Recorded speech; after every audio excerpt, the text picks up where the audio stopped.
ਦੋਸਤੋ ਸਵਾਗਤ ਹੈ ਤੁਹਾਡਾ ਸਾਡੇ ਚੈਨਲ ਗਿਆਨ ਦੀਆਂ ਗੱਲਾਂ ਤੇ। ਮੈਂ ਅੱਜ ਆਪਣੇ ਦਫ਼ਤਰ ਦੀ ਇੱਕ ਜ਼ਰੂਰੀ ਫਾਈਲ ਘਰੇ ਹੀ ਭੁੱਲ ਗਿਆ ਸੀ। ਇੱਕ ਜ਼ਰੂਰੀ ਮੀਟਿੰਗ ਤੋਂ ਪਹਿਲਾਂ ਮੈਨੂੰ ਉਸ ਫਾਈਲ ਦੀ ਲੋੜ ਸੀ, ਇਸ ਲਈ ਮੈਂ 11 ਵਜੇ ਹੀ ਘਰ ਵਾਪਸ ਆ ਗਿਆ ਸੀ। ਮੇਰੇ ਕੋਲ ਮੇਰੇ ਘਰ ਦੇ ਬਾਹਰਲੇ ਦਰਵਾਜ਼ੇ ਦੀਆਂ ਚਾਬੀਆਂ ਸਨ, ਇਸ ਲਈ ਮੈਂ ਖੁਦ ਹੀ ਦਰਵਾਜ਼ਾ ਖੋਲ੍ਹਿਆ ਤੇ ਘਰ ਦੇ ਅੰਦਰ ਦਾਖਲ ਹੋਇਆ। ਜਿਵੇਂ ਹੀ ਮੈਂ ਅੱਗੇ ਵਧਿਆ ਤਾਂ ਮੈਨੂੰ ਕੁਝ ਅਜੀਬ ਜਿਹਾ ਮਹਿਸੂਸ ਹੋਇਆ। ਮੈਂ ਅੱਗੇ ਵਧਿਆ ਤਾਂ ਇੱਕ ਕਮਰੇ ਦਾ ਦਰਵਾਜ਼ਾ ਖੁੱਲ੍ਹਾ ਸੀ। ਮੈਂ ਅੰਦਰ ਦੇਖਿਆ ਤਾਂ ਮੇਰੀ ਪਤਨੀ ਹੱਸ-ਹੱਸ ਕੇ ਗੱਲਾਂ ਕਰਦੀ ਹੋਈ ਨਜ਼ਰ ਆਈ।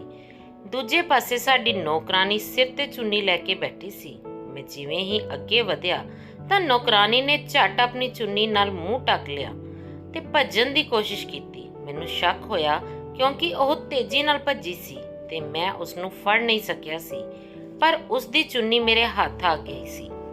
ਉਸਨੇ ਆਪਣੀ ਚੁੰਨੀ ਛੁਡਾਉਣ ਲਈ ਪਿੱਛੇ ਮੁੜ ਕੇ ਦੇਖਿਆ ਤਾਂ ਮੇਰੇ ਸਾਹ ਉੱਥੇ ਹੀ ਅਟਕ ਗਏ, ਕਿਉਂਕਿ ਨੌਕਰਾਨੀ ਦੇ ਰੂਪ 'ਚ ਤਾਂ ਮੇਰਾ ਨਾਂ ਰਮੇਸ਼ ਹੈ। ਮੇਰਾ ਜਨਮ ਇੱਕ ਚੰਗੇ ਪਰਿਵਾਰ 'ਚ ਹੋਇਆ ਸੀ। ਮੇਰਾ ਵਿਆਹ ਬਹੁਤ ਧੂਮਧਾਮ ਨਾਲ ਹੋਇਆ ਸੀ। ਉਂਝ ਤਾਂ ਮੇਰਾ ਵਿਆਹ ਘਰ ਵਾਲਿਆਂ ਦੀ ਪਸੰਦ ਨਾਲ ਹੋਇਆ ਸੀ, ਪਰ ਜਿਵੇਂ ਜਿਵੇਂ ਸਮਾਂ ਬੀਤਦਾ ਗਿਆ ਤਾਂ ਮੈਂ ਆਪਣੀ ਪਤਨੀ ਨਾਲ ਬਹੁਤ ਪਿਆਰ ਕਰਨ ਲੱਗਿਆ ਸੀ। ਮੇਰਾ ਲਖਨਊ ਤੋਂ ਕਾਨਪੁਰ ਤਬਾਦਲਾ ਹੋ ਗਿਆ ਤਾਂ ਮੇਰੀ ਪਤਨੀ ਵੀ ਜਿੱਦ ਕਰਨ ਲੱਗੀ ਕਿ ਮੈਂ ਵੀ ਤੁਹਾਡੇ ਨਾਲ ਕਾਨਪੁਰ ਜਾਵਾਂਗੀ, ਕਿਉਂਕਿ ਵਿਆਹ ਤੋਂ ਪਹਿਲਾਂ ਉਹ ਕਾਨਪੁਰ 'ਚ ਹੀ ਰਹਿੰਦੀ ਸੀ। ਮੈਂ ਉਸਨੂੰ ਬਹੁਤ ਸਮਝਾਇਆ ਕਿ ਕੁਝ ਦਿਨ ਇੱਥੇ ਰੁਕ ਜਾ, ਮੈਨੂੰ ਫਲੈਟ ਨੂੰ ਚੰਗੀ ਤਰ੍ਹਾਂ ਸੈੱਟ ਕਰਵਾਉਣ ਦੇ, ਫਿਰ ਮੈਂ ਤੈਨੂੰ ਵੀ ਬੁਲਾ ਲਵਾਂਗਾ। ਪਰ ਉਸਨੇ ਮੇਰੀ ਇੱਕ ਨਾ ਸੁਣੀ। ਇੱਧਰ ਮੇਰੇ ਮਾਤਾ ਪਿਤਾ ਮੇਰੇ ਨਾਲ ਨਾਰਾਜ਼ ਹੋ ਰਹੇ ਸਨ ਕਿ ਆਪਣੀ ਪਤਨੀ ਨੂੰ ਤਾਂ ਸਾਡੇ ਕੋਲ ਛੱਡ ਕੇ ਜਾ, ਪਰ ਮੇਰੀ ਪਤਨੀ ਪਿਆਰ ਨਾਲ ਜਿੱਦ ਕਰ ਰਹੀ ਸੀ, ਇਸ ਲਈ ਮੇਰਾ ਦਿਲ ਪਿਘਲ ਗਿਆ ਤੇ ਫਿਰ ਮੈਂ ਉਸਨੂੰ ਆਪਣੇ ਨਾਲ ਕਾਨਪੁਰ ਲੈ ਆਇਆ ਸੀ। ਕਾਨਪੁਰ ਆਉਣ ਤੋਂ ਬਾਅਦ ਸਾਡੇ ਚੰਗੇ ਦਿਨਾਂ ਦੀ ਸ਼ੁਰੂਆਤ ਹੋ ਗਈ ਸੀ। ਅਸੀਂ ਦੋਵੇਂ ਖੂਬ ਘੁੰਮਦੇ, ਹੋਟਲ ਤੋਂ ਹੀ ਖਾਣਾ ਖਾਂਦੇ, ਪਰ ਸਮੇਂ ਦੇ ਨਾਲ ਅਸਲ ਜ਼ਿੰਦਗੀ ਦੀ ਸ਼ੁਰੂਆਤ ਹੋ ਗਈ ਤਾਂ ਮੁਸ਼ਕਿਲ ਪੈਦਾ ਹੋਣ ਲੱਗੀ ਸੀ। ਮੈਂ ਇੱਕ ਪਾਸ਼ ਏਰੀਏ 'ਚ ਕਿਰਾਏ ਤੇ ਲਿਆ, ਪਰ ਸਾਫ਼ ਸਫਾਈ ਨਾ ਹੋਣ ਕਰਕੇ ਉਹ ਬਹੁਤ ਗੰਦਾ ਹੋਇਆ ਸੀ। ਜਦੋਂ ਮੈਂ ਆਪਣੀ ਪਤਨੀ ਨੂੰ ਸਾਫ਼ ਸਫਾਈ ਕਰਨ ਲਈ ਕਹਿੰਦਾ ਤਾਂ ਉਹ ਮੂੰਹ ਫੁਲਾ ਕੇ ਬੈਠ ਜਾਂਦੀ ਤੇ ਕਹਿੰਦੇ ਕਿ ਮੈਂ ਕੰਮ ਵਾਲੀ ਮਾਸੀ ਹਾਂ ਜਾਂ ਪਤਨੀ। ਮੈਂ ਉਸਨੂੰ ਸਮਝਾਉਂਦਾ ਕਿ ਨੀਤਾ ਭਾਬੀ ਤੇ ਪਾਇਲ ਭਾਬੀ ਵੀ ਤਾਂ ਕੰਮ ਕਰਦੀਆਂ ਸਨ, ਤੂੰ ਕਰ ਲਵੇਂਗੀ ਤਾਂ ਕੀ ਹੋ ਜਾਵੇਗਾ, ਤਾਂ ਉਹ ਚਿੜ ਕੇ ਕਹਿੰਦੀ ਕਿ ਉਹਨਾਂ ਦੋਵਾਂ ਕਰਕੇ ਮੈਂ ਉੱਥੇ ਸਹੁਰੇ ਘਰ ਨਹੀਂ ਰੁਕੀ। ਉਹ ਖੁਦ ਤਾਂ ਮਸ਼ੀਨ ਬਣੀਆਂ ਹੋਈਆਂ ਸਨ ਤੇ ਮੈਨੂੰ ਵੀ ਮਸ਼ੀਨ ਬਣਾਉਣਾ ਚਾਹੁੰਦੀਆਂ ਸਨ। ਹੁਣ ਮੈਂ ਉਸ ਦੀਆਂ ਇਹਨਾਂ ਗੱਲਾਂ ਦਾ ਕੀ ਜਵਾਬ ਦਿੰਦਾ। ਮੈਂ ਦਫ਼ਤਰ ਤੋਂ ਆ ਕੇ ਇਕੱਲਾ ਹੀ ਪੂਰੇ ਘਰ ਦੀ ਸਫਾਈ ਕਰ ਦਿੰਦਾ। ਮੇਰੇ ਲਈ ਇੰਨਾ ਹੀ ਕਾਫੀ ਸੀ ਕਿ ਉਹ ਖਾਣਾ ਬਣਾ ਲੈਂਦੀ ਸੀ। ਖਾਣਾ ਜਿਹੋ ਜਿਹਾ ਵੀ ਬਣਦਾ ਮੈਂ ਖਾ ਲੈਂਦਾ ਸੀ। ਸਾਡਾ ਸਭ ਕੁਝ ਵਧੀਆ ਚੱਲ ਰਿਹਾ ਸੀ, ਜ਼ਿੰਦਗੀ 'ਚ ਸ਼ਾਂਤੀ ਹੀ ਸ਼ਾਂਤੀ ਸੀ। ਪਰ ਅਚਾਨਕ ਪਤਾ ਨਹੀਂ ਕੀ ਹੋਇਆ, ਮੇਰੀ ਪਤਨੀ ਪਰੇਸ਼ਾਨ ਜਿਹੀ ਰਹਿਣ ਲੱਗੀ ਸੀ, ਗੱਲ-ਗੱਲ ਤੇ ਗੁੱਸਾ ਹੋ ਜਾਂਦੀ ਸੀ। ਇੱਕ ਦਿਨ ਉਸਨੇ ਦੱਸਿਆ ਕਿ ਮੈਨੂੰ ਇੱਕ ਕੰਮ ਵਾਲੀ ਮਿਲ ਗਈ ਹੈ। ਮੈਂ ਕਈ ਦਿਨਾਂ ਤੋਂ ਕੰਮ ਵਾਲੀ ਨੂੰ ਹੀ ਲੱਭ ਰਹੀ ਸੀ। ਉਹ ਬੋਲੀ ਕਿ ਕੰਮ ਵਾਲੀ 2 ਘੰਟੇ ਲਈ ਆਵੇਗੀ ਤੇ ਘਰ ਦੀ ਸਫਾਈ ਕਰਕੇ ਜਾਵੇਗੀ। ਮੈਨੂੰ ਬਹੁਤ ਖੁਸ਼ੀ ਹੋਈ ਕਿ ਚਲੋ ਹੁਣ ਮੈਨੂੰ ਘਰ ਦੀ ਸਫਾਈ ਨਹੀਂ ਕਰਨੀ ਪਵੇਗੀ, ਪਰ ਮੈਨੂੰ ਚਿੰਤਾ ਵੀ ਹੋ ਰਹੀ ਸੀ। ਮੈਂ ਆਪਣੀ ਪਤਨੀ ਨੂੰ ਕਿਹਾ ਕਿ ਤੂੰ ਧਿਆਨ ਰੱਖੀ, ਨੌਕਰਾਨੀ ਘਰ ਦੀ ਸਫਾਈ ਕਰਨ ਆਉਂਦੀ ਤਾਂ ਹੈ ਪਰ ਸਫਾਇਆ ਕਰਕੇ ਚਲੀ ਜਾਂਦੀ ਹੈ। ਮੇਰੀ ਗੱਲ ਸੁਣ ਕੇ ਉਹ ਹੱਸ ਪਈ ਤੇ ਬੋਲੀ ਕਿ ਤੁਸੀਂ ਚਿੰਤਾ ਨਾ ਕਰੋ, ਅਜਿਹਾ ਕੁਝ ਨਹੀਂ ਹੋਵੇਗਾ। ਹੁਣ ਇੱਕ ਵਾਰ ਫਿਰ ਤੋਂ ਘਰ 'ਚ ਸ਼ਾਂਤੀ ਆ ਗਈ ਸੀ।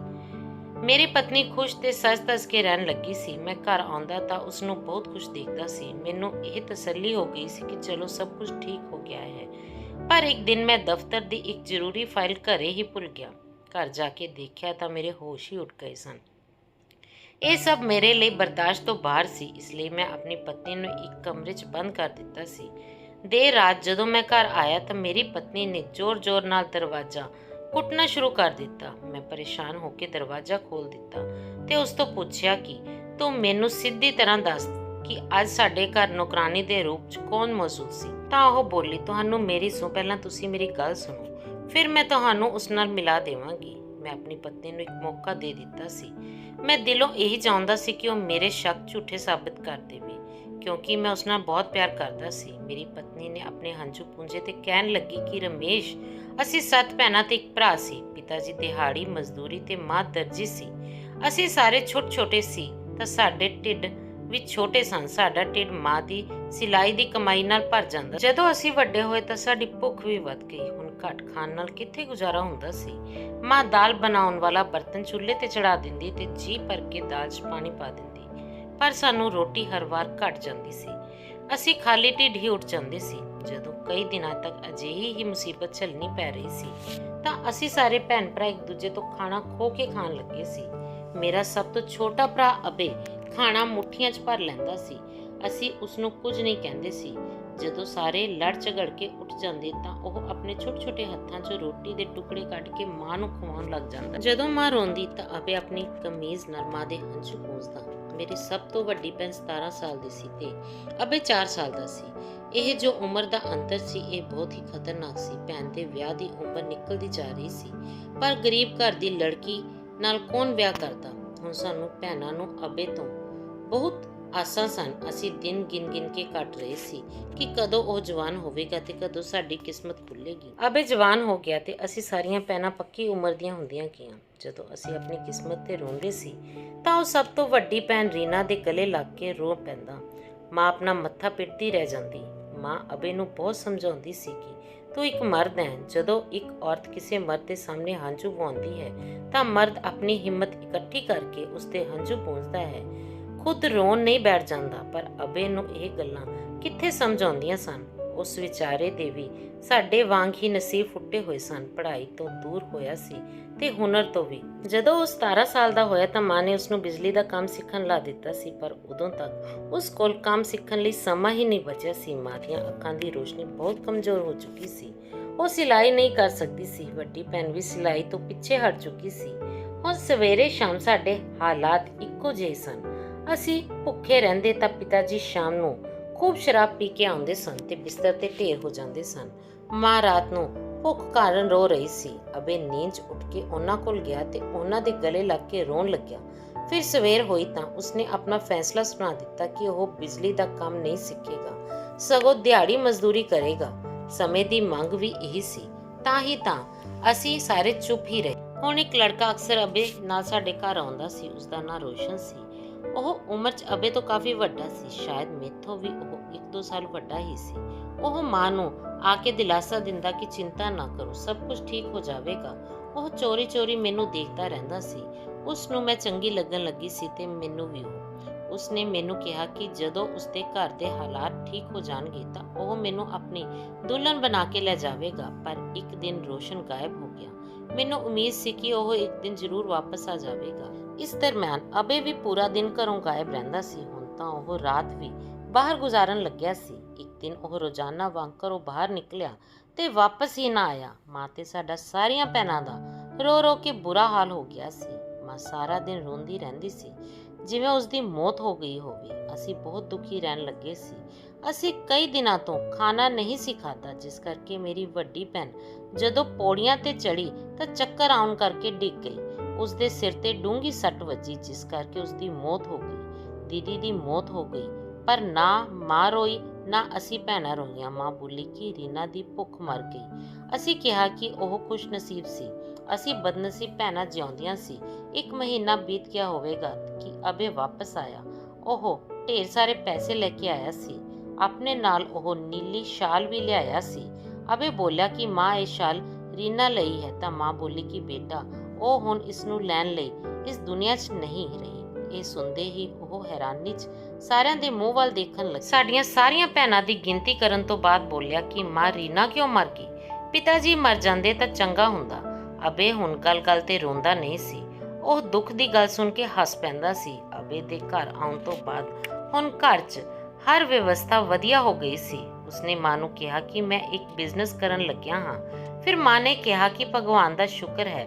ਫਿਰ ਅਬੇ ਦੇ ਦਿਨ ਰਾਤ ਦਾ ਕੋਈ ਹਿਸਾਬ ਕਿਤਾਬ ਹੀ ਨਹੀਂ ਰਿਹਾ ਸੀ। ਉਹ ਕਦੇ ਦਿਨ 'ਚ ਜਾਂਦਾ ਤੇ ਕਦੇ ਰਾਤ ਨੂੰ ਤੇ ਕਦੇ ਸਾਰੀ ਰਾਤ ਬਾਹਰ ਹੀ ਰਹਿੰਦਾ, ਵਾਪਸ ਹੀ ਨਾ ਆਉਂਦਾ। ਅਸੀਂ ਭੈਣਾਂ ਢਿੱਡ ਭਰ ਕੇ ਖਾਣਾ ਖਾਣ ਤੋਂ ਬਾਅਦ ਅਬੇ ਨੂੰ ਦੁਆਵਾਂ ਦਿੰਦੀਆਂ। ਅਬੇ ਨੇ ਮਾਂ ਨੂੰ ਕਿਹਾ ਕਿ ਮਾਂ ਜਦੋਂ ਮੈਂ ਕੰਮ ਕਰਕੇ ਬਾਹਰੋਂ ਆਉਂਦਾ ਹਾਂ ਤਾਂ ਕੋਈ ਮੇਰੇ ਨਾਲ ਗੱਲ ਨਾ ਕਰੇ। ਉਹ ਘਰ ਆਉਂਦਾ ਤਾਂ ਮੂੰਹ ਲੁਕੋ ਕੇ ਕਮਰੇ ਚਲਾ ਜਾਂਦਾ ਤੇ ਜਦੋਂ ਆਰਾਮ ਕਰਕੇ ਬਾਹਰ ਆਉਂਦਾ ਤਾਂ ਖੁਸ਼ ਦਿਖਾਈ ਦਿੰਦਾ। ਉਸ ਦੇ ਦਿਨ ਤੇ ਰਾਤ ਦਾ ਵਿਵਹਾਰ ਸਾਡੀ ਸਮਝ ਤੋਂ ਪਰਾਂ ਸੀ। ਹੁਣ ਇਹ ਹੋਇਆ ਕਿ ਜਦੋਂ ਢਿੱਡ ਭਰਨ ਲੱਗਿਆ ਤਾਂ ਅਕਲ ਵੀ ਆ ਗਈ। ਹੁਣ ਮਾਂ ਨੂੰ ਅਬੇ ਦੀ ਚਿੰਤਾ ਹੋਣ ਲੱਗੀ ਸੀ। ਮਾਂ ਅਬੇ ਤੋਂ ਉਸ ਦੇ ਕੰਮ ਬਾਰੇ ਪੁੱਛਦੀ ਤਾਂ ਉਹ ਟਾਲ ਦਿੰਦਾ ਸੀ। ਮਾਂ ਜਿੱਦ ਕਰਦੀ ਕਿ ਉਹ ਉੱਠ ਕੇ ਬਾਹਰ ਚਲਾ ਜਾਂਦਾ। ਇੱਕ ਦਿਨ ਜਦੋਂ ਪਿਤਾ ਜੀ ਘਰ ਆਏ ਤਾਂ ਉਹ ਨਸ਼ੇ 'ਚ ਨਹੀਂ ਸਨ। ਸਾਰਿਆਂ ਨੂੰ ਬਹੁਤ ਹੈਰਾਨੀ ਹੋਈ। ਉਹਨਾਂ ਨੇ ਘਰ ਆ ਕੇ ਅਬੇ ਨੂੰ ਉੱਚੀ ਉੱਚੀ ਬੁਲਾਉਣਾ ਸ਼ੁਰੂ ਕਰ ਦਿੱਤਾ ਤਾਂ ਅਸੀਂ ਭੈਣਾਂ ਤੇ ਮਾਂ ਭੱਜ ਕੇ ਪਿਤਾ ਕੋਲ ਪਹੁੰਚੀਆਂ। ਅਬੇ ਵੀ ਆਪਣੇ ਕਮਰੇ 'ਚੋਂ ਬਾਹਰ ਆ ਗਿਆ। ਉਹ ਜਿਵੇਂ ਹੀ ਬਾਹਰ ਆਇਆ ਤਾਂ ਪਿਤਾ ਜੀ ਨੇ ਉਸ ਦੇ ਮੂੰਹ ਤੇ ਥੱਪੜ ਮਾਰਨੇ ਸ਼ੁਰੂ ਕਰ ਦਿੱਤੇ। ਪਿਤਾ ਜੀ ਬੋਲੇ ਕਿ ਇਸ ਬੇਸ਼ਰਮ ਨੇ ਤਾਂ ਮੇਰੇ ਨਾਂ ਨੂੰ ਹੀ ਡੁਬੋ ਦਿੱਤਾ ਹੈ। ਮਾਂ ਨੇ ਕਿਹਾ ਕਿ ਜਿਹੜਾ ਬੰਦਾ ਖੁਦ ਨਸ਼ਿਆਂ 'ਚ ਡੁੱਬਿਆ ਹੋਵੇ ਉਸ ਦਾ ਨਾਮ ਕੋਈ ਹੋਰ ਕੀ ਡੁਬੋਵੇਗਾ। ਪਿਤਾ ਜੀ ਨੇ ਕਿਹਾ ਕਿ ਅਬੇ ਤੁਹਾਨੂੰ ਹਰਾਮ ਦਾ ਖਾਣਾ ਖਵਾ ਰਿਹਾ ਹੈ। ਮਾਂ ਵੀ ਅੱਜ ਰੁਕਣ ਵਾਲੀ ਨਹੀਂ ਸੀ। ਕਹਿਣ ਲੱਗੀ ਕਿ ਤੁਸੀਂ ਜੋ ਅੱਜ ਤੱਕ ਸਾਨੂੰ ਇੱਕ ਨਿਵਾਲਾ ਨਹੀਂ ਖਵਾਇਆ, ਭਾਵੇਂ ਉਹ ਹਰਾਮ ਦਾ ਹੀ ਕਿਉਂ ਨਾ ਹੋਵੇ। ਪਿਤਾ ਜੀ ਅਬੇ ਦੀ ਜਾਨ ਦੁਸ਼ਮਣ ਬਣੇ ਬੈਠੇ ਸਨ। ਉਹ ਅਬੇ ਨੂੰ ਜਾਨ ਤੋਂ ਮਾਰਨ ਦੀ ਧਮਕੀ ਦੇ ਰਹੇ ਸਨ। ਉਸ ਨੂੰ ਘਰੋਂ ਕੱਢਣਾ ਚਾਹੁੰਦੇ ਸਨ, ਪਰ ਮਾਂ ਆਪਣੀ ਜਿੱਦ ਤੇ ਅੜੀ ਹੋਈ ਸੀ। ਪਰ ਜਦੋਂ ਪਿਤਾ ਜੀ ਨੇ ਮਾਂ ਨੂੰ ਤਲਾਕ ਦੇਣ ਦੀ ਧਮਕੀ ਦਿੱਤੀ ਤਾਂ ਮਾਂ ਨੇ ਇੱਕ ਨਜ਼ਰ ਆਪਣੀਆਂ ਅੱਧਾ ਦਰਜਨ ਅਣਵਿਆਹੀਆਂ ਬੇਟੀਆਂ ਤੇ ਮਾਰੀ ਤੇ ਉਹ ਚੁੱਪ ਹੋ ਕੇ ਬੈਠ ਗਈ। ਉਸ ਦਿਨ ਪਿਤਾ ਜੀ ਨੇ ਅਬੇ ਨੂੰ ਅਪਮਾਨਿਤ ਕਰਕੇ ਘਰੋਂ ਕੱਢ ਦਿੱਤਾ, ਪਰ ਅਬੇ ਦੀਆਂ ਅੱਖਾਂ 'ਚ ਨਾ ਕੋਈ ਹੰਝੂ ਸੀ ਤੇ ਨਾ ਹੀ ਚਿਹਰੇ ਤੇ ਕੋਈ ਉਦਾਸੀ ਸੀ। ਅਬੇ ਘਰ ਛੱਡ ਕੇ ਚਲਾ ਗਿਆ ਤਾਂ ਮਾਂ ਨੇ ਪਿਤਾ ਜੀ ਨੂੰ ਪੁੱਛਿਆ ਕਿ ਬੇਟੇ ਦਾ ਅਪਰਾਧ ਕੀ ਹੈ। ਪਿਤਾ ਜੀ ਨੇ ਮਾਂ ਨੂੰ ਕੋਈ ਜਵਾਬ ਨਾ ਦਿੱਤਾ ਤੇ ਘਰੋਂ ਚਲੇ ਗਏ। ਅਬੇ ਨੇ ਘਰ ਤਾਂ ਛੱਡ ਦਿੱਤਾ, ਪਰ ਉਸਨੇ ਸਾਡੇ ਤੋਂ ਹੱਥ ਨਹੀਂ ਖਿੱਚਿਆ। ਉਹ ਹਰ ਮਹੀਨੇ ਮਾਂ ਨੂੰ ਚੰਗੀ ਰਕਮ ਭੇਜ ਦਿੰਦਾ ਸੀ। ਉਸ ਦੇ ਪੈਸਿਆਂ ਨਾਲ ਮਾਂ ਨੂੰ ਨਵੇਂ ਇਲਾਕੇ 'ਚ ਇੱਕ ਘਰ ਖਰੀਦਿਆ। ਉਸ ਇਲਾਕੇ 'ਚ ਕਿਸੇ ਨੂੰ ਨਹੀਂ ਪਤਾ ਸੀ ਕਿ ਅਸੀਂ ਕੀ ਸਹਿ ਕੇ ਆਏ ਹਾਂ। ਅਸੀਂ ਤਾਂ ਸਾਰਿਆਂ ਦੀਆਂ ਨਜ਼ਰਾਂ 'ਚ ਖਾਨਦਾਨੀ ਬਣ ਗਏ ਸਨ। ਮਾਂ ਨੇ ਸਾਡੇ ਲਈ ਰਿਸ਼ਤੇ ਲੱਭੇ ਤੇ ਸਾਡੇ ਵਿਆਹ ਕਰਵਾ ਦਿੱਤੇ। ਸਾਨੂੰ ਨਹੀਂ ਪਤਾ ਕਿ ਅਬੇ ਕਿੱਥੇ ਹੈ ਤੇ ਕਿਸ ਹਾਲ 'ਚ ਹੈ। ਪਰ ਕੱਲ ਜਦੋਂ ਮੈਂ ਬਾਜ਼ਾਰ ਗਈ ਤਾਂ ਮੇਰੀ ਮੁਲਾਕਾਤ ਅਬੇ ਦੇ ਦੋਸਤ ਰੋਸ਼ਨ ਨਾਲ ਹੋਈ। ਉਹ ਅਬੇ ਲਈ ਬਹੁਤ ਚਿੰਤਿਤ ਸੀ। ਉਸਨੇ ਹੱਥ ਜੋੜ ਕੇ ਮੈਨੂੰ ਬੇਨਤੀ ਕੀਤੀ ਕਿ ਮੈਂ ਅਬੇ ਨੂੰ ਮਿਲ ਲਵਾਂ, ਨਹੀਂ ਤਾਂ ਉਹ ਆਪਣੀ ਜ਼ਿੰਦਗੀ ਤੋਂ ਹੱਥ ਧੋ ਬੈਠੇਗਾ। ਰਮੇਸ਼, ਪਲੀਜ਼ ਤੁਸੀਂ ਮੈਨੂੰ ਅਬੇ ਕੋਲ ਲੈ ਚੱਲੋ। ਮੈਂ ਉਸ ਦੀਆਂ ਗੱਲਾਂ ਤੋਂ ਚਕਰਾ ਗਿਆ। ਜਦੋਂ ਉਸਨੇ ਹੱਥ ਜੋੜ ਕੇ ਮੈਨੂੰ ਬੇਨਤੀ ਕੀਤੀ ਸੀ, ਮੈਂ ਮੱਥੇ ਤੇ ਵੱਟ ਪਾਉਂਦੇ ਹੋਏ ਕਿਹਾ ਕਿ ਮੈਂ ਤੇਥੋਂ ਸਿਰਫ ਇੰਨਾ ਪੁੱਛਦਾ ਹਾਂ ਕਿ ਅੱਜ ਜੋ ਕੰਮ ਵਾਲੀ ਮਾਸੀ ਮੇਰੇ ਘਰ ਆਈ ਸੀ ਉਸ ਦੀ ਸੱਚਾਈ ਕੀ ਹੈ। ਤਾਂ ਉਹ ਬੋਲੀ ਕਿ ਮੈਂ ਤੁਹਾਨੂੰ ਸਭ ਕੁਝ ਸੱਚ-ਸੱਚ ਦੱਸ ਦੇਵਾਂਗੀ, ਪਰ ਮੈਨੂੰ ਡਰ ਹੈ ਕਿ ਅਸਲੀਅਤ ਜਾਣਨ ਤੋਂ ਬਾਅਦ ਤੁਸੀਂ ਮੈਨੂੰ ਤਲਾਕ ਦੇ ਦਿਓਗੇ। ਪਰ ਇਸ ਤੋਂ ਪਹਿਲਾਂ ਬਸ ਤੁਸੀਂ ਮੇਰੇ ਨਾਲ ਮਿਲ ਕੇ ਅਬੇ ਨੂੰ ਲੱਭ ਲਓ, ਫਿਰ ਤੁਸੀਂ ਜਿਵੇਂ ਕਹੋਗੇ ਮੈਂ ਉਵੇਂ ਹੀ ਕਰਾਂਗੀ। ਹਮੇਸ਼ਾ ਵਾਂਗ ਮੈਂ ਆਪਣੀ ਪਤਨੀ ਦੀਆਂ ਗੱਲ ਮੰਨ ਲਿਆ। ਮੈਂ ਉਸ ਨਾਲ ਵਾਅਦਾ ਕੀਤਾ ਕਿ ਮੈਂ ਅਬੇ ਨੂੰ ਲੱਭ ਕੇ ਲਿਆਵਾਂਗਾ। ਮੈਨੂੰ ਰੋਸ਼ਨ ਦੀ ਯਾਦ ਸੀ। ਮੇਰੀ ਪਤਨੀ ਨੇ ਖੁਦ ਹੀ ਕਬੂਲ ਕਰ ਲਿਆ ਸੀ ਕਿ ਉਹ ਉਸ ਨਾਲ ਪਿਆਰ ਕਰਦੀ ਸੀ। ਸਭ ਤੋਂ ਪਹਿਲਾਂ ਮੈਨੂੰ ਰੋਸ਼ਨ ਨੂੰ ਲੱਭਣਾ ਸੀ, ਜੋ ਮੇਰੀ ਪਤਨੀ ਨੂੰ ਮਾਰਕੀਟ 'ਚ ਮਿਲਿਆ ਸੀ, ਪਰ ਉਹ ਮੇਰੀ ਪਤਨੀ ਅੰਜਲੀ ਨੂੰ ਮਿਲਣ ਤੋਂ ਬਾਅਦ ਕਿਤੇ ਗਾਇਬ ਹੋ ਗਿਆ। ਮੈਂ ਰੋਸ਼ਨ ਤੇ ਅਬੇ ਬਾਰੇ ਜਾਣਕਾਰੀ ਪ੍ਰਾਪਤ ਕਰਨ ਲਈ ਆਪਣੇ ਸਾਰੇ ਸੰਪਰਕਾਂ ਦੀ ਵਰਤੋਂ ਕਰਨ ਦੀ ਕੋਸ਼ਿਸ਼ ਕੀਤੀ, ਪਰ ਜੋ ਗੱਲਾਂ ਮੈਨੂੰ ਪਤਾ ਲੱਗੀਆਂ ਸਨ ਉਹ ਕਾਫੀ ਪਰੇਸ਼ਾਨੀ ਕਰਨ ਵਾਲੀਆਂ ਸਨ। ਰੋਸ਼ਨ ਤੇ ਅਬੇ ਨੂੰ ਲੋਕ ਜਿਸ ਕੰਮ ਲਈ ਜਾਣਦੇ ਸਨ, ਉਹ ਜੇਕਰ ਅੰਜਲੀ ਆਪਣੇ ਕੰਨਾਂ ਨਾਲ ਸੁਣਦੀ ਤਾਂ ਡੁੱਬ ਮਰਦੀ। ਮੈਂ ਉਹਨਾਂ ਦੀ ਭਾਲ ਜਾਰੀ ਰੱਖੀ। ਆਖਰਕਾਰ ਮੈਂ ਉਹਨਾਂ ਦੇ ਫਲੈਟ ਦਾ ਪਤਾ ਲਾਉਣ 'ਚ ਕਾਮਯਾਬ ਹੋ ਗਿਆ ਸੀ। ਸ਼ਾਮ ਹੁੰਦੇ ਹੀ ਜਦੋਂ ਮੈਂ ਦਫ਼ਤਰ ਤੋਂ ਘਰ ਆਇਆ ਤਾਂ ਮੈਂ ਅੰਜਲੀ ਨੂੰ ਕਿਹਾ ਕਿ ਤਿਆਰ ਹੋ ਜਾਓ, ਅੱਜ ਅਸੀਂ ਅਬੇ ਨੂੰ ਮਿਲਣ ਜਾਵਾਂਗੇ। ਉਹ ਮੇਰੀ ਗੱਲ ਸੁਣ ਕੇ ਖੁਸ਼ੀ ਨਾਲ ਨੱਚ ਉੱਠੀ ਸੀ। ਉਸਨੇ ਤੁਰੰਤ ਚੁੰਨੀ ਸਿਰ ਤੇ ਲਈ ਤੇ ਬੋਲੀ ਕਿ ਤੁਸੀਂ ਮੈਨੂੰ ਲੈ ਕੇ ਚੱਲੋ। ਅਸੀਂ ਦੋਵੇਂ ਇੱਕ ਇਲਾਕੇ 'ਚ ਇੱਕ ਫਲੈਟ ਦੇ ਸਾਹਮਣੇ ਖੜੇ ਸੀ। ਮੈਂ ਦਰਵਾਜ਼ੇ ਦੀ ਘੰਟੀ ਵਜਾਈ ਤਾਂ ਰੋਸ਼ਨ ਨੇ ਦਰਵਾਜ਼ਾ ਖੋਲ੍ਹਿਆ ਸੀ। ਉਹ ਮੈਨੂੰ ਨਹੀਂ ਜਾਣਦਾ ਸੀ, ਇਸ ਲਈ ਬੋਲਿਆ ਕਿ ਅੱਜ ਕੱਲ੍ਹ ਅਬੇ ਕੋਈ ਸ਼ੋਅ ਨਹੀਂ ਕਰ ਰਿਹਾ, ਤੁਸੀਂ ਇੱਥੋਂ ਜਾ ਸਕਦੇ ਹੋ। ਰੋਸ਼ਨ ਦਾ ਹੁਲੀਆ ਔਰਤਾਂ ਵਾਲਾ ਸੀ। ਉਦੋਂ ਹੀ ਮੇਰੇ ਪਿੱਛੇ ਅੰਜਲੀ ਨਿਕਲ ਕੇ ਸਾਹਮਣੇ ਆ ਗਈ ਤਾਂ ਰੋਸ਼ਨ ਪਿੱਛੇ ਹਟ ਗਿਆ। ਅਸੀਂ ਅਬੇ ਦੇ ਫਲੈਟ 'ਚ ਗਏ ਤਾਂ ਸਾਹਮਣੇ ਡਰਾਇੰਗ ਰੂਮ 'ਚ ਅਬੇ ਬੈਠਾ ਸੀ। ਉਸ ਦੇ ਸੋਫੇ ਦੇ ਸਾਹਮਣੇ ਦਾ ਟੇਬਲ ਤਰ੍ਹਾਂ ਦੇ ਨਸ਼ਿਆਂ ਦੇ ਸਮਾਨ ਨਾਲ ਭਰਿਆ ਪਿਆ ਸੀ। ਇਸ ਸਮੇਂ ਵੀ ਉਹ ਨਸ਼ੇ 'ਚ ਹੀ ਦਿਸ ਰਿਹਾ ਸੀ। ਅੰਜਲੀ ਨੂੰ ਦੇਖਦੇ ਹੀ ਉਸਨੇ ਰੋਸ਼ਨ ਨੂੰ ਇਸ਼ਾਰਾ ਕੀਤਾ ਕਿ ਇਹ ਸਾਰੀਆਂ ਚੀਜ਼ਾਂ ਉਹ ਇੱਥੋਂ ਚੁੱਕ ਦੇਵੇ। ਅਬੇ ਤਾਂ ਅਜੇ ਆਪਣੀ ਭੈਣ ਨੂੰ ਵੀ ਨਹੀਂ ਮਿਲਿਆ ਸੀ। ਉਹ ਬਹੁਤ ਸਖਤ ਸ਼ਬਦਾਂ 'ਚ ਬੋਲਿਆ, ਕੀ ਕਰਨ ਆਈ ਹੈ ਇੱਥੇ? ਅੰਜਲੀ ਅਬੇ ਨੂੰ ਇਸ ਹਾਲਤ 'ਚ ਦੇਖ ਕੇ ਰੋ ਪਈ ਸੀ। ਤੇਰੀ ਇਹ ਹਾਲਤ ਕਿਵੇਂ ਹੋਈ ਵੀਰ? ਅਬੇ ਰੋ ਪਿਆ ਤੇ ਬੋਲਿਆ ਕਿ ਕੀ ਸੁਣੇਂਗੀ, ਰਹਿਣ ਦੇ। ਕਿੱਥੋਂ ਸ਼ੁਰੂ ਕਰਾਂਗਾ ਤੇ ਕਿੱਥੇ ਖਤਮ ਕਰਾਂਗਾ? ਕੀ ਤੂੰ ਇਹ ਸੁਣਨ ਆਈ ਹੈ ਕਿ ਅਬੇ ਪੂਰੇ ਕਾਨਪੁਰ ਸ਼ਹਿਰ ਸਭ ਤੋਂ ਮਸ਼ਹੂਰ ਕਿੰਨਰ ਹੈ? ਅਬੇ ਦੀ ਗੱਲ ਸੁਣ ਕੇ ਅੰਜਲੀ ਤੜਫ ਉੱਠੀ ਸੀ। ਤੈਨੂੰ ਯਾਦ ਹੈ ਨਾ ਕਿ ਰੀਨਾ ਭੁੱਖ ਨਾਲ ਮਰ ਗਈ ਸੀ? ਤੈਨੂੰ ਤਾਂ ਯਾਦ ਹੀ ਹੋਵੇਗਾ, ਪਰ ਤੂੰ ਇਹ ਨਹੀਂ ਜਾਣਦੀ ਕਿ ਤੇਰਾ ਭਰਾ ਅਬੇ ਵੀ ਭੁੱਖ ਨਾਲ ਮਰ ਗਿਆ ਸੀ। ਉਸ ਦੇ ਸਰੀਰ 'ਚ ਇੱਕ ਨਵੀਂ ਆਤਮਾ ਪੈਦਾ ਹੋ ਗਈ ਸੀ, ਕਿੰਨਰ ਦੀ ਆਤਮਾ। ਘਰ 'ਚ ਗਰੀਬੀ ਸੀ ਨਾ, ਇਸ ਲਈ ਰੋਸ਼ਨ ਨੇ ਮੈਨੂੰ ਕਿਹਾ ਕਿ ਰਾਤ 'ਚ ਲਿਪਸਟਿਕ ਲਗਾ ਕੇ ਭੀਖ ਮੰਗਦੇ ਹਾਂ। ਮੈਂ ਉਸ ਦੀ ਗੱਲ ਮੰਨ ਲਈ, ਪਰ ਉਸ ਰਾਤ ਭੀਖ ਨਹੀਂ ਮਿਲੀ ਸੀ, ਤਾਨੇ ਮਿਲੇ ਸਨ। ਘਟੀਆ ਸੁਝਾਅ ਸੁਣਨ ਨੂੰ ਮਿਲੇ ਸਨ। ਮੇਰੀ ਅੰਤਰ ਆਤਮਾ ਤਾਂ ਉਸੇ ਰਾਤ ਬਰਬਾਦ ਹੋ ਗਈ ਸੀ। ਹੁਣ ਮੈਂ ਤੇ ਰੋਸ਼ਨ ਰਾਤ ਨੂੰ ਮੇਕਅਪ ਕਰਕੇ ਭੀਖ ਮੰਗਦੇ ਸੀ। ਇੱਕ ਰਾਤ ਸਾਨੂੰ ਕਿੰਨਰਾਂ ਦੇ ਗੁਰੂਆਂ ਨੇ ਅਗਵਾ ਕਰ ਲਿਆ। ਉਹਨਾਂ ਨੇ ਕਈ ਦਿਨਾਂ ਤੱਕ ਸਾਨੂੰ ਭੁੱਖਾ ਰੱਖਿਆ ਤੇ ਮਾਰਿਆ ਵੀ ਸੀ। ਉਹ ਗੁੱਸੇ ਸਨ ਕਿ ਅਸੀਂ ਕਿਉਂ ਉਹਨਾਂ ਦੀਆਂ ਹੱਦਾਂ ਦੀ ਉਲੰਘਣਾ ਕੀਤੀ ਹੈ। ਅਸੀਂ ਪੁਰਸ਼ ਹੋ ਕੇ ਵੀ ਕਿਉਂ ਤੀਜੇ ਜੀਣ ਦੇ ਹੱਕ ਨੂੰ ਖੋ ਰਹੇ ਹਾਂ। ਭਲਾ ਇਹ ਕੀ ਗੱਲ ਹੋਈ ਅੰਜਲੀ, ਕਿ ਭੀਖ ਮੰਗਣਾ ਵੀ ਕਿਸੇ ਦੇ ਹੱਕ ਹੁੰਦਾ ਹੈ? ਅਸੀਂ ਦੋਵਾਂ ਨੇ ਉਹਨਾਂ ਦੇ ਗੁਰੂਆਂ ਨੂੰ ਆਪਣੇ ਹਾਲਾਤ ਦੱਸੇ ਤਾਂ ਉਸ ਦਾ ਦਿਲ ਨਰਮ ਪੈ ਗਿਆ ਸੀ। ਉਸਨੇ 1 ਮਹੀਨੇ ਬਾਅਦ ਸਾਨੂੰ ਪੈਸੇ ਦੇ ਕੇ ਭੇਜ ਦਿੱਤਾ ਸੀ। ਪਰ ਜਦੋਂ ਘਰ ਆਇਆ ਤਾਂ ਮੇਰੀ ਭੈਣ ਰੀਨਾ ਘਰੇ ਨਹੀਂ ਸੀ। ਮੈਂ ਟੁੱਟ ਗਿਆ ਸੀ, ਪਰ ਮੈਂ ਸੋਚਦਾ ਸੀ ਕਿ ਕਿਤੇ ਬਾਕੀ ਵੀ ਭੁੱਖ ਨਾਲ ਨਾ ਮਰ ਜਾਣ। ਇਸ ਲਈ ਮੈਂ ਰਾਤ ਨੂੰ ਚਿਹਰੇ ਤੇ ਮੇਕਅਪ ਲਗਾ ਕੇ ਭੀਖ ਮੰਗਦਾ ਸੀ। ਮੈਨੂੰ ਚੰਗੇ ਪੈਸੇ ਮਿਲਣ ਲੱਗੇ ਤਾਂ ਘਰ ਦੇ ਹਾਲਾਤ ਵੀ ਸੁਧਰਨ ਲੱਗੇ।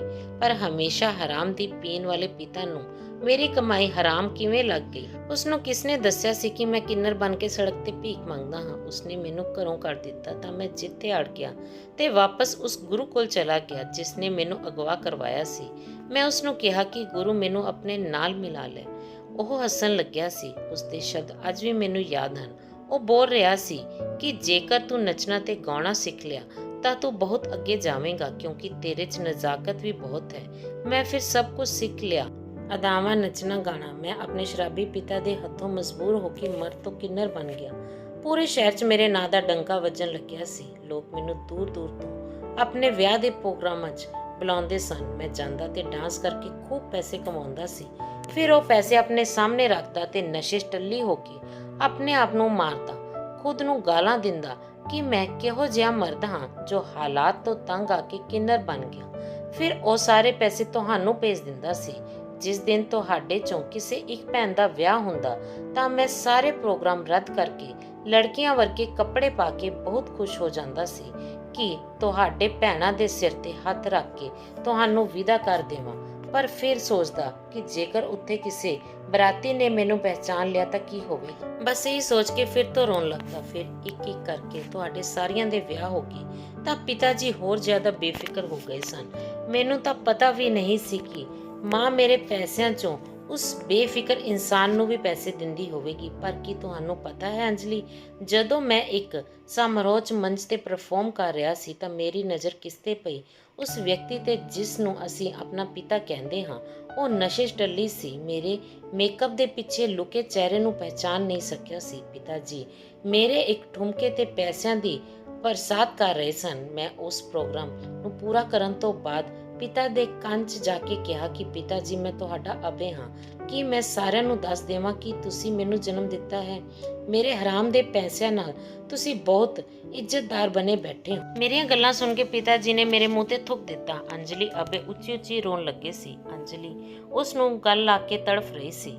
ਮੇਰੀਆਂ ਤੇ ਰੋਸ਼ਨ ਦੀਆਂ ਅੱਖਾਂ ਭਿੱਜ ਗਈਆਂ ਸਨ। ਫਿਰ ਅਬੇ ਨੇ ਕਿਹਾ ਕਿ ਪਿਤਾ ਜੀ ਨੇ ਉਸ ਬੇਟੇ ਦੇ ਚਿਹਰੇ ਤੇ ਥੁੱਕ ਦਿੱਤਾ ਜਿਸ ਨੇ ਉਹਨਾਂ ਕਰਕੇ ਆਪਣੀ ਮਰਦਾਨਗੀ ਗਵਾ ਦਿੱਤੀ ਸੀ ਤੇ ਆਪਣੀ ਇੱਜ਼ਤ ਨੂੰ ਮਾਰ ਦਿੱਤਾ ਸੀ। ਪਿਤਾ ਜੀ ਨੇ ਸਾਡੇ ਸਾਰਿਆਂ ਨਾਲ ਬਹੁਤ ਅਨਿਆਏ ਕੀਤਾ ਹੈ। ਤਦ ਮੈਨੂੰ ਪਤਾ ਲੱਗਿਆ ਕਿ ਮਾਂ ਪਿਤਾ ਜੀ ਨੂੰ ਛੱਡ ਕੇ ਆਪਣੀ ਦੂਜੀ ਬੇਟੀ ਦੇ ਘਰ ਚਲੀ ਗਈ ਹੈ ਤਾਂ ਮੈਂ ਪੈਸੇ ਭੇਜਣੇ ਬੰਦ ਕਰ ਦਿੱਤੇ ਸਨ। ਹੁਣ ਮੈਂ ਵੀ ਨੱਚਣਾ ਛੱਡ ਦਿੱਤਾ ਹੈ। ਇਸ ਲਈ ਮੇਰੀ ਇਹ ਹਾਲਤ ਹੈ। ਮੈਂ ਭਰਾ ਹੋਣ ਦਾ ਫਰਜ਼ ਨਿਭਾਇਆ ਹੈ। ਮੈਂ ਆਪਣੀਆਂ ਭੈਣਾਂ ਦੇ ਵਿਆਹ ਤਾਂ ਕਰ ਦਿੱਤੇ ਹਨ। ਹੁਣ ਮੈਂ ਇਸ ਪਾਪੀ ਤੇ ਅਪਮਾਨਜਨਕ ਜ਼ਿੰਦਗੀ ਨੂੰ ਛੱਡ ਕੇ ਸਾਰਿਆਂ ਤੋਂ ਲੁਕੇ ਰਹਿਣਾ ਚਾਹੁੰਦਾ ਹਾਂ।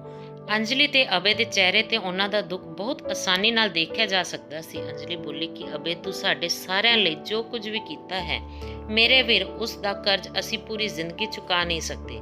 ਅੱਜ ਅਸੀਂ ਸਾਰੀਆਂ ਭੈਣਾਂ ਆਪਣੇ ਆਪਣੇ ਘਰ 'ਚ ਖੁਸ਼ਹਾਲ ਜ਼ਿੰਦਗੀ ਜਿਉ ਰਹੀਆਂ ਹਾਂ ਤੇ ਤੂੰ ਇੱਥੇ ਕਿਸ ਮੁਸੀਬਤ 'ਚੋਂ ਲੰਘ ਰਿਹਾ ਹੈ? ਅਬੇ, ਤੂੰ ਜਾਣਦਾ ਹੈ ਕਿ ਪਿਤਾ ਜੀ ਭੀਖ ਮੰਗਣ ਲੱਗੇ ਹਨ। ਇੱਕ ਦਿਨ ਸਾਡੇ ਘਰ ਦਸਤਕ ਹੋਈ। ਮੈਂ ਜਿਵੇਂ ਹੀ ਦਰਵਾਜ਼ਾ ਖੋਲ੍ਹਿਆ ਤਾਂ ਸਾਹਮਣੇ ਪਿਤਾ ਜੀ ਖੜੇ ਹੋ ਕੇ ਭੀਖ ਮੰਗ ਰਹੇ ਸਨ। ਮੈਂ ਉਹਨਾਂ ਨੂੰ ਘਰ ਬੁਲਾ ਕੇ ਕਿਹਾ ਕਿ ਮੇਰੇ ਘਰ ਦੀ ਸਫਾਈ ਕਰਿਆ ਕਰੋ ਤਾਂ ਤੁਹਾਨੂੰ 2 ਵਕਤ ਦੀ ਰੋਟੀ ਦੇ ਦਿਆ ਕਰਾਂਗੀ। ਉਹ ਆਉਂਦੇ ਹਨ, ਮੇਰੇ ਘਰ ਬਹੁਤ ਮੁਸ਼ਕਲ ਨਾਲ ਸਫਾਈ ਕਰਦੇ ਹਨ। ਉਹਨਾਂ ਦੀਆਂ ਬੁੱਢੀਆਂ ਹੱਡੀਆਂ 'ਚ ਇੰਨੀ ਜਾਨ ਨਹੀਂ ਕਿ ਉਹ ਕੰਮ ਕਰ ਸਕਣ, ਪਰ ਮੈਂ ਨਹੀਂ ਚਾਹੁੰਦੀ ਕਿ ਉਹ ਭੀਖ ਮੰਗਣ। ਸਾਰੀ ਜ਼ਿੰਦਗੀ ਉਸਨੇ ਮੁਫਤ ਦੀਆਂ ਰੋਟੀਆਂ ਤੋੜੀਆਂ ਹਨ ਤਾਂ ਕਿ ਹੁਣ ਵੀ ਉਹ ਉਸ ਤਰ੍ਹਾਂ ਹੀ ਕਰਨ। ਮੈਂ ਉਹਨਾਂ ਤੋਂ ਸਾਡੇ ਸਾਰਿਆਂ ਦਾ ਹਿਸਾਬ ਲੈਣਾ ਚਾਹੁੰਦੀ ਹਾਂ। ਫਿਰ ਅੰਜਲੀ ਨੇ ਮੇਰੇ ਮੂੰਹ ਵੱਲ ਮੁੜ ਕੇ ਕਿਹਾ, ਰਮੇਸ਼, ਉਹ ਕੰਮ ਵਾਲੀ ਮਾਸੀ ਦੇ ਰੂਪ 'ਚ ਆਉਣ ਵਾਲਾ ਵਿਅਕਤੀ ਮੇਰਾ ਪਿਤਾ ਹੈ। ਹੁਣ ਸਾਰੀ ਸੱਚਾਈ ਮੇਰੇ ਸਾਹਮਣੇ ਸੀ। ਮੈਂ ਅੰਜਲੀ ਨੂੰ ਮੁਆਫ ਕਰ ਦਿੱਤਾ ਸੀ। ਮੈਨੂੰ ਵੀ ਅਬੇ ਦਾ ਵੱਡਾ ਭਰਾ ਬਣਨਾ ਪਿਆ। ਮੈਂ ਉਸ ਨੂੰ ਤੇ ਰੋਸ਼ਨ ਨੂੰ ਆਪਣੇ ਨਾਲ ਘਰ ਲੈ ਆਇਆ ਸੀ, ਪਰ ਜਦੋਂ ਡਾਕਟਰ ਨਾਲ ਗੱਲ ਕੀਤੀ ਤਾਂ ਉਹਨਾਂ ਦੋਵਾਂ ਨੂੰ ਨਸ਼ਾ ਮੁਕਤੀ ਕੇਂਦਰ 'ਚ ਭਰਤੀ ਕਰਵਾਉਣਾ ਪਿਆ ਸੀ, ਜਿੱਥੇ ਹਰ ਹਫ਼ਤੇ ਉਹਨਾਂ ਦਾ ਮਨੋਵਿਗਿਆਨਿਕਾਂ ਦੁਆਰਾ ਵੀ ਇਲਾਜ ਕੀਤਾ ਜਾਣ ਲੱਗਿਆ। ਜ਼ਿੰਦਗੀ ਦੀਆਂ ਬਹੁਤ ਹੀ ਕੌੜੀਆਂ ਯਾਦਾਂ ਉਹਨਾਂ ਦੇ ਦਿਮਾਗ 'ਚ ਬੈਠ ਗਈਆਂ ਸਨ, ਜਿਨ੍ਹਾਂ ਨੂੰ ਨਵੀਂ ਜ਼ਿੰਦਗੀ ਦੀ ਸ਼ੁਰੂਆਤ ਕਰਨ ਲਈ ਮਿਟਾਉਣਾ ਜ਼ਰੂਰੀ ਸੀ। ਮੈਂ ਤੇ ਅੰਜਲੀ ਹਰ ਹਫ਼ਤੇ ਉਹਨਾਂ ਦੋਵਾਂ ਨੂੰ ਮਿਲਣ ਜਾਂਦੇ ਹਾਂ। ਉਹਨਾਂ 'ਚ ਬਹੁਤ ਤੇਜ਼ੀ ਨਾਲ ਸੁਧਾਰ ਹੋ ਰਿਹਾ ਸੀ, ਜਦੋਂ ਕਿ ਅੰਜਲੀ ਆਪਣੇ ਭਰਾ ਲਈ ਰਿਸ਼ਤਾ ਲੱਭਣ 'ਚ ਲੱਗੀ ਹੋਈ ਸੀ। ਜਿੱਥੇ ਤੱਕ ਅੰਜਲੀ ਦੇ ਪਿਤਾ ਦਾ ਸਵਾਲ ਹੈ, ਉਹ ਹਰ ਦਿਨ ਸਾਡੇ ਘਰ ਦੀ ਸਫਾਈ ਕਰਨ ਆਉਂਦੇ ਹਨ। ਮੈਂ ਅੰਜਲੀ ਨੂੰ ਸਮਝਾਉਂਦਾ ਹਾਂ ਕਿ ਉਹ ਆਪਣੇ ਪਿਤਾ ਜੀ ਨੂੰ ਮਾਫ ਕਰ ਦੇਵੇ, ਪਰ ਉਹ ਅਜੇ ਮਾਫ ਕਰਨ ਲਈ ਦਿਮਾਗੀ ਤੌਰ ਤੇ ਤਿਆਰ ਨਹੀਂ ਹੈ।